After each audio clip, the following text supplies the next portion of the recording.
स्वागत है दोस्तों स्टडी फॉर यूपीएससी में। हम लोग इकोलॉजी एंड इन्वायरमेंट का करंट अफेयर अब देखेंगे।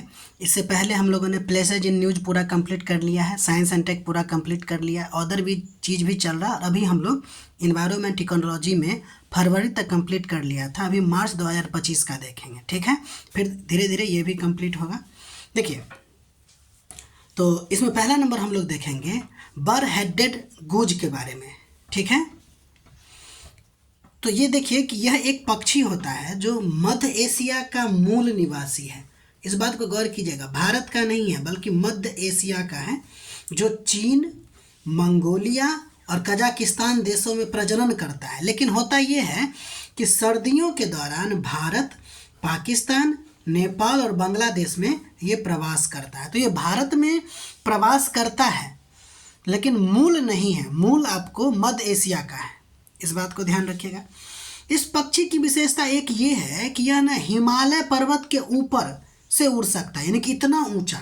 देखिए, चूंकि ऊंचाई पर आपको ऑक्सीजन की कमी होती है, फिर भी इसका ग्लूकोज, इसका जो हीमोग्लोबिन होता है वो खास तरह का होता है जो कम ऑक्सीजन में भी काम करता है, ठीक है। इसके अलावा IUCN के रेड लिस्ट में अगर आप देखिएगा तो ये लिस्ट कंसर्न में आता है। इसकी शारीरिक विशेषता देख लीजिए, इसके सिर के पिछले हिस्से पर 2 भूरे काले रंग की पट्टियां होती हैं, ठीक है ना, इसलिए इसका नाम भी है बर हेडेड गूज, ठीक है। पंख का फैलाव की अगर बात की जाएगा तो 140 से लेके 160 सेंटीमीटर तक होता है, और नर जो होता है इस पक्षी का मादा के तुलना में बड़ा होता है, ठीक। अब अगला नंबर देखते हैं टॉपिक, वह है आपको गंगा डॉल्फिन की पहली गणना। देखिए, गंगा डॉल्फिन के बारे में कुछ बात देख लेते हैं कि यह भारत का एक राष्ट्रीय जल जीव है, ये तो आपको पता ही होगा। और इसकी जो पहली गणना हुई थी वो आपको 2021 से 23 के बीच हुआ था, प्रोजेक्ट डॉल्फिन के तहत, ठीक। और इस गणना को करवाया किसने था? तो ministry of environment, forest and climate change के द्वारा यह जनगणना करवाई गई थी। जब जनगणना हुआ तो पता चला कि लगभग 6324, एग्जैक्ट याद रखिएगा, गंगा डॉल्फिन पाए जाते हैं, जिसमें सबसे ज़्यादा यूपी में, फिर बिहार में, फिर वेस्ट बंगाल में। यूपी में आपको 2397 है, फिर बिहार में आपको, यहाँ पे कुछ गलती लिखा गया है, ठीक है, याद रखिएगा कि ये जो है आपको दूसरा नंबर पे आपको बिहार है, तीसरा नंबर पे आपको वेस्ट बंगाल है 815 के आसपास, ठीक। IUCN के रेड लिस्ट में अगर देखिएगा गंगा डॉल्फिन को तो ये आपको इंडेंजर्ड में आता है, ठीक है। IUCN का रेड लिस्ट हमेशा देखते चलिएगा, कोई भी अगर एनिमल आप पढ़ते हैं तो। जैसे इससे पहले आपको जो ये बताए हैं वार हेडेड गूज, इसके बारे में आपको क्या बताए हैं? IUCN के रेड लिस्ट में आपको लिस्ट कंसर्न में आता है। इसी तरह ये जो है आपको गंगा डॉल्फिन आपको इंडेंजर्ड में आता है। किस में आता है? इंडेंजर्ड में। अब आगे देखिए, एक हम लोग माधव नेशनल पार्क पढ़ेंगे। ये MP का 58वां टाइगर रिजर्व, सॉरी भारत का, और MP का 9वां टाइगर रिजर्व है ये। MP का 9वां और भारत का 58वां टाइगर रिजर्व है ये। मध्य प्रदेश के शिवपुरी जिला में है। ये जो क्षेत्र है इसकी एक विशेषता ये है कि पहले ये आपको मुगल सम्राटों और अगर कहें तो खासकर ग्वालियर के राजा के शिकारगाह हुआ करता था। यहाँ पे वो शिकार किया करते थे। यहाँ के वनस्पति और वन्य जीव, आजकल अब नया ट्रेंड में पूछने लगा है, तो वनस्पति और वन्य जीव में देखिए हम लोग जहाँ पे हैं भारत में, वहाँ पर ज़्यादातर आपको पर्णपाती वन पाए जाते हैं। तो उष्णकटिबंधीय शुष्क पर्णपाती और साथ ही साथ यहाँ पे शुष्क कांटेदार वन भी है, और साथ ही साथ नीलगाय यहाँ पे वन्य जीव है, चिंकारा है, चीतल है, सांबर है, और भी चीज़ें हैं, ठीक है। जैसे कि भौंकने वाला हिरन भी आपको यहाँ पाया जाता है, और भी चीज़ें, ठीक है। ये वन्य जीव हो गया।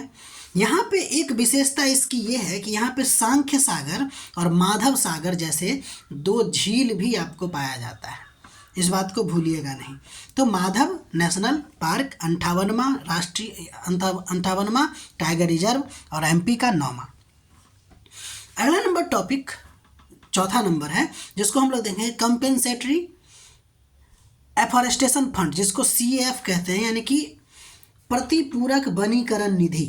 देखिए, पहली बार ये देख लेते हैं होता क्या है।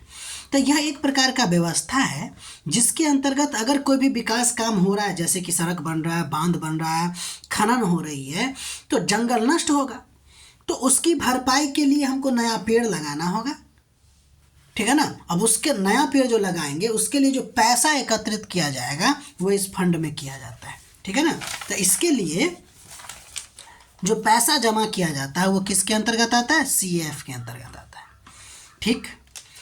यह जो फंड है वह मुख्यतः CAF 2016 एक्ट के तहत संचालित होता है और इस अधिनियम में की अगर बात करें तो यह उचित वनीकरण और पारिस्थितिकी पुनर्स्थापना सुनिश्चित करने के लिए भारत के लोक लेखा या प्रत्येक राज्य के लोक लेखा के अंतर्गत आपको निधि की स्थापना किया जाता है। यानी कि ये जो निधि है उसकी देखरेख जो आपको करता है या स्थापना जो किया गया है भारत के लोक लेखा या फिर प्रत्येक राज्य के लोक लेखा के अंतर्गत किया गया है, ठीक।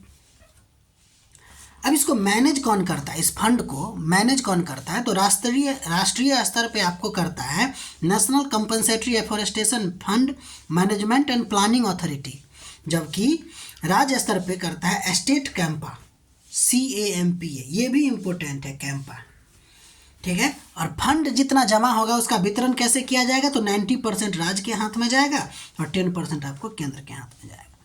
तो ये है आपको CAF कुछ नहीं है, बस ये है कि अगर आप वन क्षेत्र को काट रहे हैं किसी भी विकास परियोजना के लिए तो जितना काटे उसके कंपनसेशन के लिए आप उसको पैसा जो जमा करते हैं वो CAF के अंतर्गत आता है। ये आपको CAF 2016 के तहत संचालित फंड है जो लोक लेखा और राज्य के लोक लेखा, भारत और राज्य के लोक लेखा के तहत स्थापित किया गया है, ठीक, जिसमें फंड का वितरण जो है 90% राज्य के हाथ में और 10% आपको केंद्र के हाथ में जाता है, ठीक।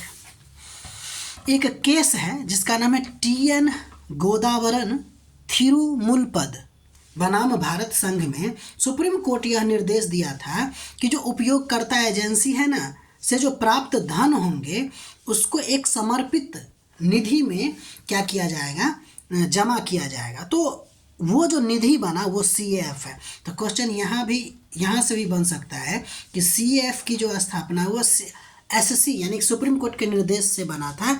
वो केस का नाम आपसे पूछ सकता है TN गोदावरम, इतना ही याद रखेगा, TN गोदावरम, ठीक। अगला नंबर हम लोग देखेंगे 5वां नंबर, एल नीनो और मानसून का संबंध। देखिए एल नीनो की जब हम बात करते हैं तो मध्य और पूर्वी प्रशांत महासागर को गर्म करके भारतीय मानसून को गर्म क्या करता है, कमजोर करता है। गौर कीजिएगा, एल नीनो भारतीय मानसून को कमजोर करता है क्योंकि एल नीनो से भारत में नमी का जो है परिवहन कम हो जाता है जिससे सामान्य से कम वर्षा होती है। तो अगर एल नीनो और मानसून का संबंध देखें तो ये क्या करता है, मानसून को कमजोर करता है। एक और है मानसून का IOD के साथ संबंध। पहली बात IOD क्या होता है, तो इंडियन ओशन डाइपोल है। ये क्या है, सिंपल देखिए, एक जलवायु फेनोमेनन है। क्या है ये, एक जलवायु फेनोमेनन है जो हिंद महासागर के तापमान में बदलाव से जुड़ा हुआ है। अगर आपको कहा जाएगा IOD क्या है तो पहले इसका फुल फॉर्म बताइएगा, इंडियन ओशन डाइपोल।